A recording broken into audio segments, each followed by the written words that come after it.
کہنے لگے ولدعالین کے بعد آمین نہیں کہنا چاہیے۔ میرے پاس لوگ مسائل پوچھنے آتے ہیں، اب تو مجھے بہت ساری باتوں میں غصہ آ جاتا ہے۔ تھوڑی تھوڑی طبیعت بعض اوقات علیل رہنے لگتی ہے تو طبیعت عجیب سی ہو جاتی ہے۔ ایک صاحب آئے میرے پاس تھوڑے دن پہلے، کچھ خواتین بھی ساتھ، کہنے لگے ولدعالین کے بعد آمین نہیں کہنا چاہیے۔ میں نے کہا جی آپ کو کیا اعتراض ہے؟ کوئی بھی دعا کو بندہ مانگتا ہے تو سامنے والا اگر آمین کہہ دے تو اس میں کوئی حرج ہے؟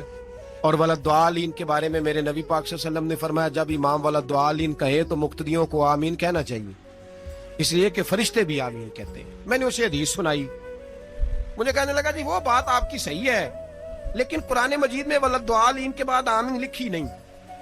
میں نے کہا یار آپ میری بات سمجھیں، میں نے آپ کو تھوڑی کہا کہ لکھی ہے، میں نے کہا نہیں لکھی، لیکن حضور کا فرمان ہے جب امام ولدعالین کہے تو مقتدی آمین بولیے، مقتدی آمین کہیں، کہہ دیا تو مان جا۔ کہنے لگا جی یہاں نہیں لکھا۔ میں نے کہا آپ نے قرآن جی سارا پڑھا ہے؟ کہتا نہیں، سورۃ فاتحہ پڑھی ہے۔ میں نے کہا یار تو صرف سورۃ فاتحہ پڑھ کے مفتی بن گیا، صرف سورۃ فاتحہ پڑھ کے تو فاضل عالم ہو گیا بس؟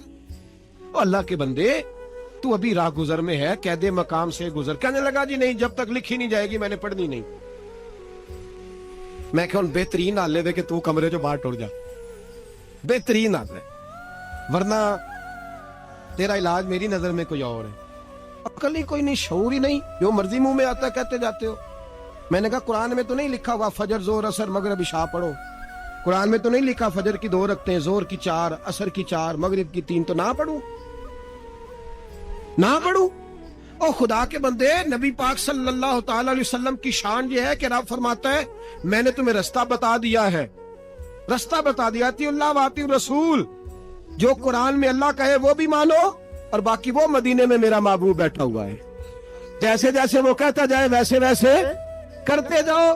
نماز فرض ہوئی تو صحابہ نے پوچھا حضور کتنی پڑھنی ہے، کس طرح پڑھنی ہے، رکھتے کتنی، وضو کیسے، کھڑے کیسے ہونا ہے؟ تو نبی پاک نے فرمایا آؤ صلو کما رأیتمونی اصلی، جیسے جیسے میں پڑھتا جاؤں ویسے ویسے تم بھی پڑھتے جاؤ۔